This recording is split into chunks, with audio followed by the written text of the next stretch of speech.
जोरदार तालियां बजाकर आप अभिवादन करें ऐसे नेता का कि जिन्होंने मध्य प्रदेश को और किसान को आज कृषि को लाभ का धंधा बना दिया है और मध्य प्रदेश की जीडीपी किसान की इतनी अधिक बढ़ चुकी है। भारत माता की। मानपुर की आवाज जरा दिल्ली तक तो पहुंचना चाहिए ना। चुनाव में हम लोग खड़े हुए हैं, तो चुनाव में दम नहीं दिखेगी तब तक सामने वाला कैसे परास्त होगा। भारत माता की। भारत माता की। विजयसन मैया की। जन आशीर्वाद यात्रा के इस अवसर पर हम सबके मध्य उपस्थित भारतीय जनता पार्टी के जिलाध्यक्ष आदरणीय दिलीप पांडे जी, भारतीय जनता पार्टी के वरिष्ठ नेता, पार्टी के पूर्व अध्यक्ष, पूर्व राज्यसभा के सांसद माजी श्री प्रभात झा साहब, इस जन आशीर्वाद यात्रा का 3 तारीख से लगातार रात और दिन प्रतिकूल परिस्थितियों में भी संचालन कर रहे ऐसे हमारे यात्रा के प्रभारी, सतना के सांसद, विंध्य क्षेत्र के वरिष्ठ नेता आदरणीय गणेश सिंह जी, इस क्षेत्र की विधायिका, राज्य शासन की मंत्री बहन मीना सिंह जी, पार्टी के बहुत ही वरिष्ठ नेता और आप सबके आदर और सम्मान के केंद्र पूर्व सांसद आदरणीय ज्ञान सिंह जी, यहाँ की लोकप्रिय सांसद हिमाद्री सिंह जी, भारतीय जनता पार्टी के वरिष्ठ नेता आदरणीय रामलाल रौतेल जी, अनुपम अनुराग अवस्थी जी, शकुंतला प्रधान जी, सूरज प्रसाद जी, अर्जुन सिंह जी, पयासी जी, सुरेंद्र गौतम जी, लक्ष्मण सिंह जी, पंकज पालीवाल जी, बहादुर सिंह जी, विनोद यादव जी और इस अवसर पर उपस्थित इस सभा में सभी बहनों भाइयों और पत्रकार मित्रों,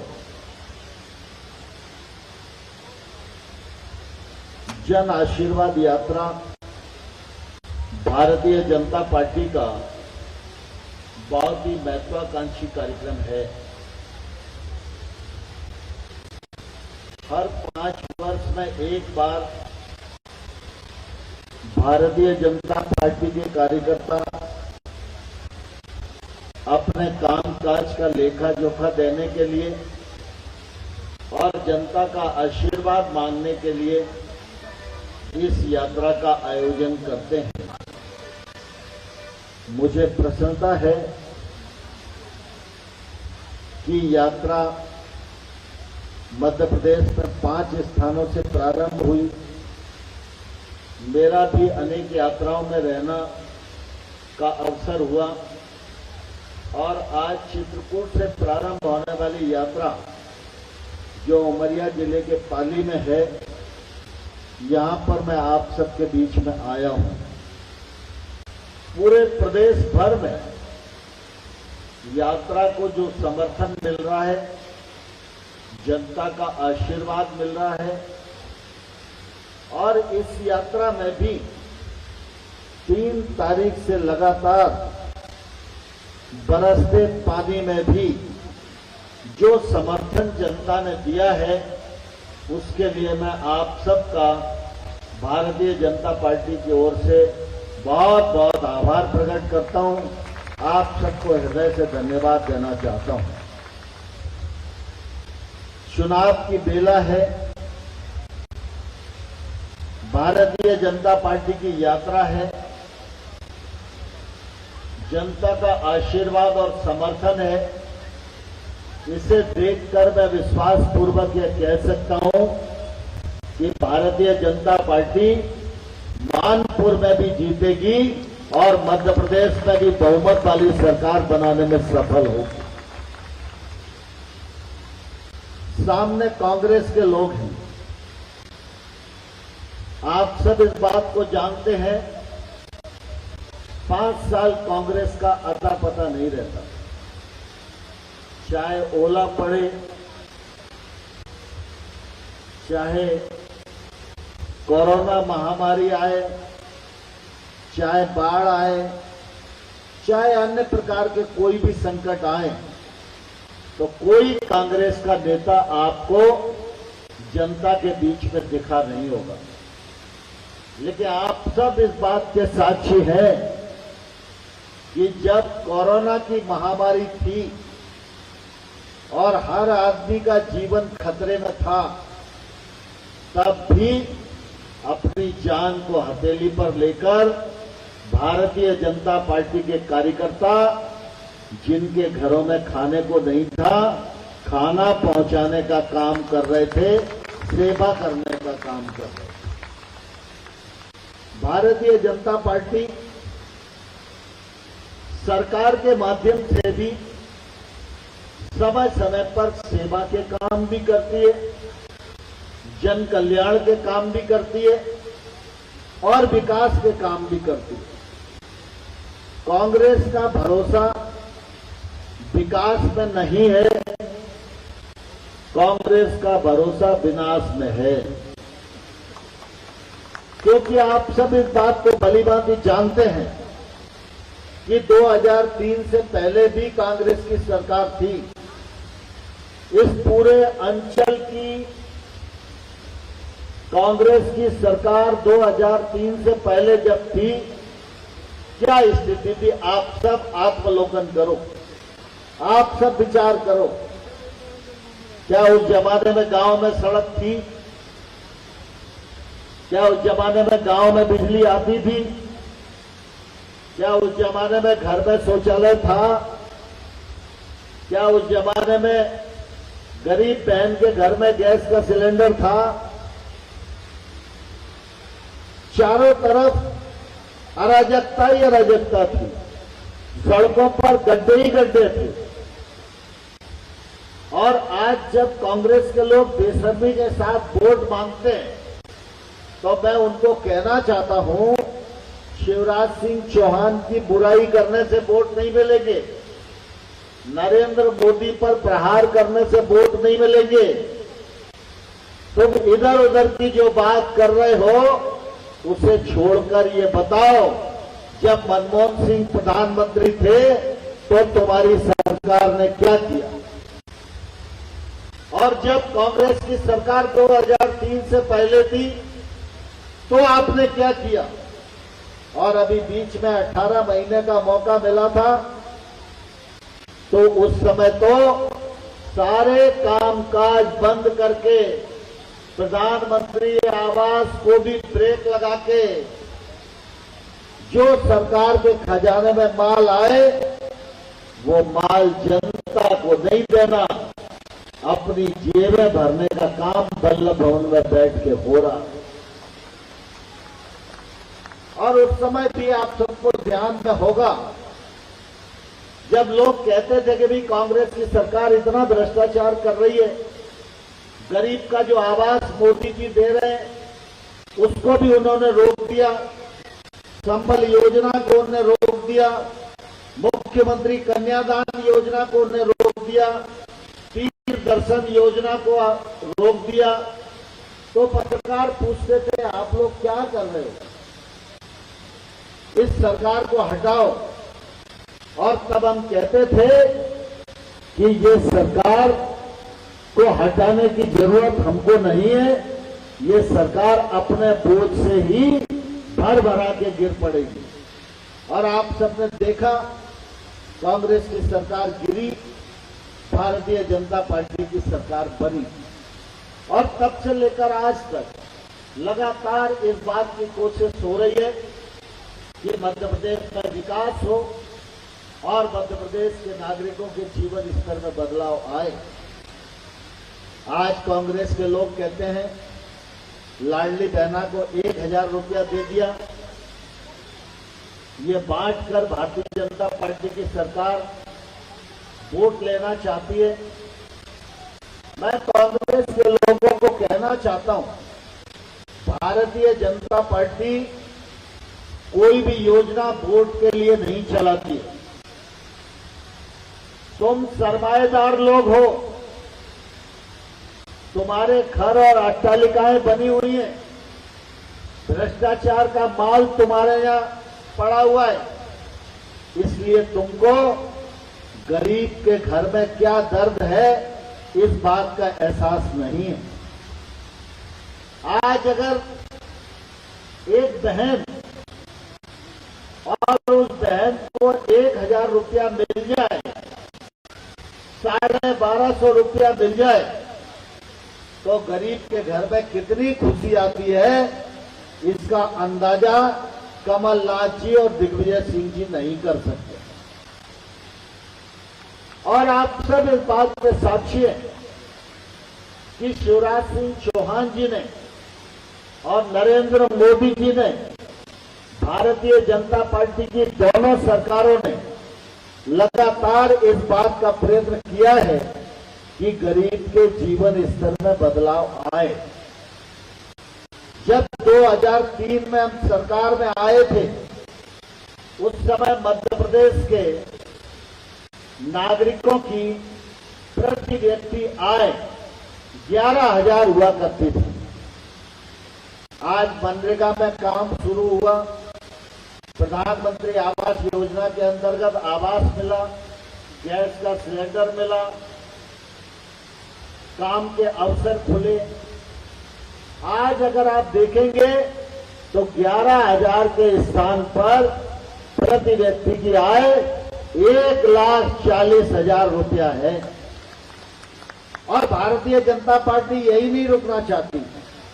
भारतीय जनता पार्टी उस लक्ष्य को प्राप्त करना चाहती है, जब मेरे मध्य प्रदेश के हर गरीब आदमी की आय कम से कम 5 लाख रुपया हो, तब उसके जीवन स्तर में ठीक प्रकार से बदलाव आएगा।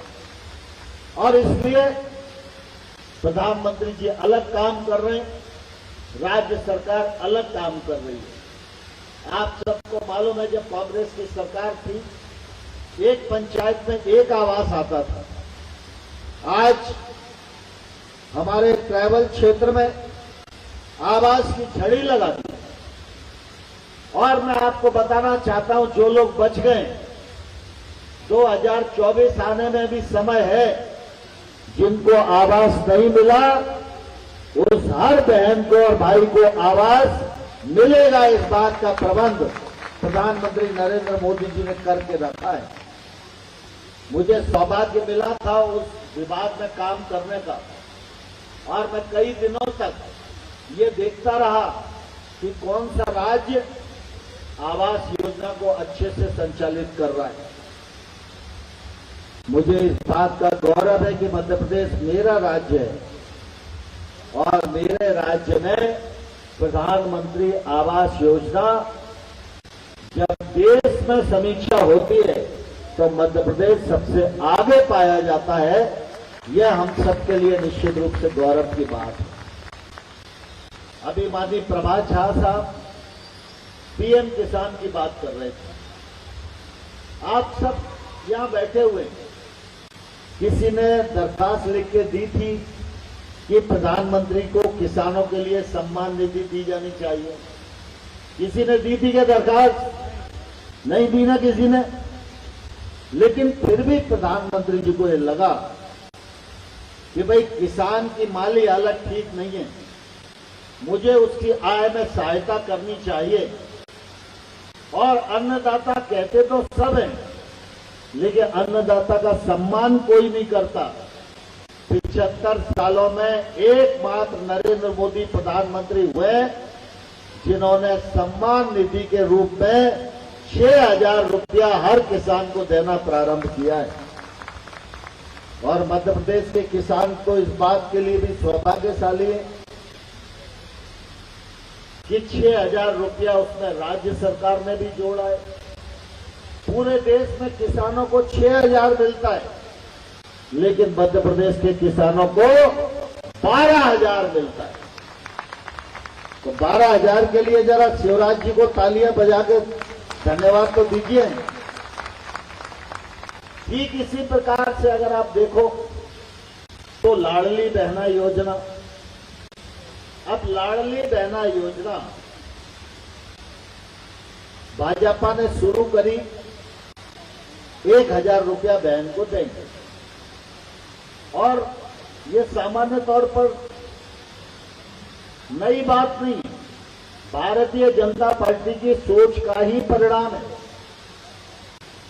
पिछले कार्यकाल में मैं जिस इलाके में रहता हूं उस इलाके में शहरिया आदिवासियों की संख्या ज्यादा है और शहरिया आदिवासी तुलनात्मक ज्यादा गरीब है, ज्यादा पिछड़े। तो कुपोषण की समस्या भी वही थी। कुपोषण को समाप्त करना है तो मां की चिंता करना पड़ेगी। तो भारतीय जनता पार्टी की सरकार ने प्रयोग करके देखा तो हमारी शहरिया आदिवासी बहनों को 1,000 रुपया मासिक देना प्रारंभ किया, जिससे वो अच्छा खा पी के पुष्ट रहें, तो बच्चे भी अच्छे पैदा हों और कुपोषित बच्चों की स्थिति न बने। उसका परिणाम भी अच्छा आया। हमारा श्योपुर जो कुपोषण की दृष्टि से ऐसे ऊपर दिखाई देता था, उसमें नियंत्रण आया। लेकिन हम सब इस बात को भली भांति जानते हैं, चाहे हमारी आदिवासी बहन हो, चाहे अन्य समाज की बहन हो, अगर घर में गरीबी है तो मदद सबको मिलनी चाहिए। तो भाजपा ने लाडली बहना योजना बनाकर बहनों को 1,000 रुपया देना प्रारंभ किया। अब कमलनाथ पर तो कुछ था नहीं।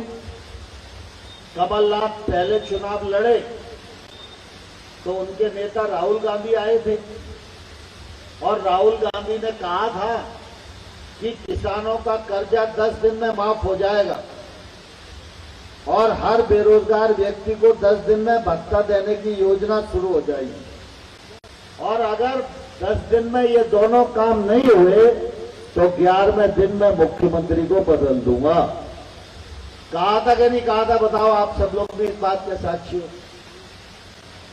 लेकिन न तो किसानों का कर्जा माफ हुआ, न बेरोजगारों को भत्ता मिला।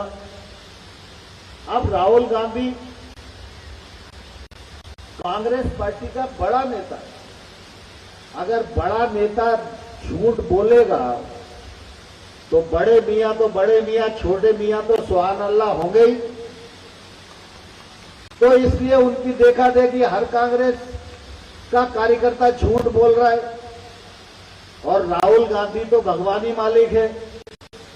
मैं अभी एक दिन व्हाट्सएप देख रहा था तो उसमें राहुल गांधी जी का फोटो था, पता नहीं किसने डाला,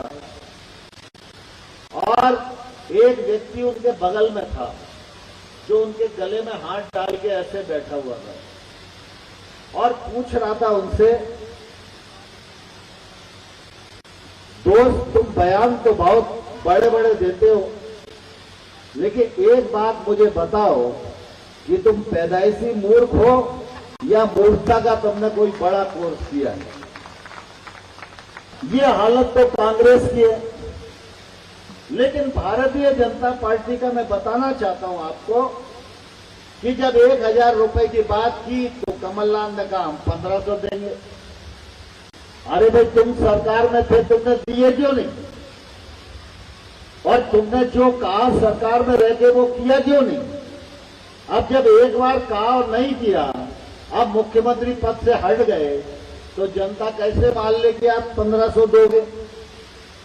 लेकिन भारतीय जनता पार्टी सिर्फ लालच नहीं देती, भारतीय जनता पार्टी काम करती है तो गरीब के, नौजवान के, दलित के, किसान के जीवन को बदलने के लिए काम करती है। और इसलिए जब हमने 1,000 रुपए की योजना बनाई तो वो 1,000 रुपए की नहीं थी, उसके पीछे बड़ी प्लानिंग थी। और आपने देखा कि 1,000 के 1,250 हो गए कि नहीं हो गए? बहनें बैठी है ना, हो गए कि नहीं हो गए? और ये 3,000 तक पहुंचेगा। अब लाडली बहना को एक महीने में 3,000 मिलेंगे तो 12 महीने में 36,000 हुए कि नहीं? और लाडली बहना के पति के नाम जमीन होगी, वो किसान होंगे, तो 12,000 रुपया उनको मिलेगा कि नहीं मिलेगा? अरे मिलेगा कि नहीं मिलेगा बताओ? तो 36 और 12 कितने हो गए? ये ना 48,000। अब आप सोचो कि ऐसी कोई सरकार, ऐसी कोई पार्टी मिलेगी क्या जो बिना कुछ करे 48,000 रुपया तुम्हारे खाते में भेज दे? और पहले तो योजनाओं के पैसे अगर 1,000-2,000 कभी किसी में मिले भी तो बीच में दलाल भी होता था, बीच में कमीशन भी होते थे। आपको ध्यान है कांग्रेस के नेता राजीव गांधी जब प्रधानमंत्री थे तो वो कहते थे कि हम 100 रुपया भेजते हैं, 15 ही पहुंच पाते हैं। हम उनसे पूछना चाहते हैं ये 85 कहां जाते हैं? ये 85 रुपया दलाल और कांग्रेसी मिल के खाते थे। आज आपको मैं बताऊं, चाहे पीएम किसान सम्मान निधि हो, चाहे सीएम किसान सम्मान निधि हो, चाहे लाडली बहना के पैसे हो, कोई दलाल बीच में है क्या? कोई भ्रष्टाचार बीच में है क्या? आज हम डंके की चोट पर ये कह सकते हैं कि अगर हम 1,000 भेजते हैं तो 1,000 का 1,000 बहन के खाते में जमा हो जाता है, किसान के खाते में जमा हो जाता है। अब ये जो 85% खाने वाले लोग ये मोदी जी की खिलाफत में लगे हुए हैं। अलग अलग दल हैं, अलग अलग रंग हैं, अलग अलग विचारधाराएं हैं। समानता और समन्वय की जरूरत नहीं है, लेकिन सब इकट्ठा होकर मोदी जी की खिलाफत करने का काम कर रहे हैं, क्योंकि मोदी जी ने ये 85% खाने वाला काम बंद कर दिया है और इस 85% को भी वो जनता के बीच में पहुंचा रहे हैं। पिछली बार आपने देखा 9 करोड़ 60 लाख बहनों को सिलेंडर देने का काम किया। कल मैं कैबिनेट की बैठक में था तो 75 लाख और सिलेंडर दिए जाए, इसके लिए पैसे की मंजूरी मोदी जी ने की है। कोई भी बहन बचना नहीं चाहिए जिसके घर में गैस में रोटी न बने।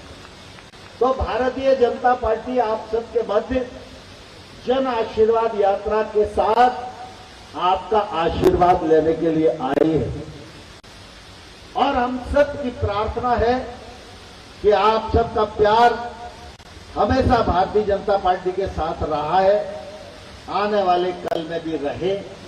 भारतीय जनता पार्टी गांव में रहने वाले व्यक्ति के जीवन स्तर को भी बदल रही है और भारतीय जनता पार्टी नरेंद्र मोदी जी के नेतृत्व में सारी दुनिया में भारत के झंडे को ऊंचा करने का भी काम कर रही है। और इसलिए भारतीय जनता पार्टी को आपका आशीर्वाद मिले, यही प्रार्थना करने के लिए हम सब लोग आपके बीच में आए थे। आप सब ने इतनी बड़ी देर तक इस कार्यक्रम में अपनी उपस्थिति दर्ज की, मैं आप सबको धन्यवाद देना चाहता हूं। लेकिन आप सबसे पूछना चाहता हूं कि भारतीय जनता पार्टी को आशीर्वाद देने और कमल खिलाने के लिए आप लोग तैयार हैं? जरा कौन कौन तैयार है, जरा हाथ खड़ा करो। इधर वाले तैयार नहीं है, इधर वाले और इधर वाले, जो जो तैयार हैं वो हाथ खड़ा करो, मुट्ठी बांधो और हम लोग विजयसरन मैया को साक्षी मानकर संकल्प करें। भारत माता की, भारत माता की।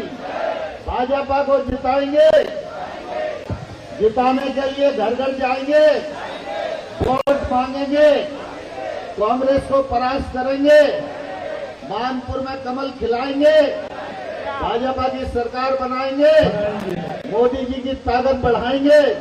बहुत बहुत धन्यवाद।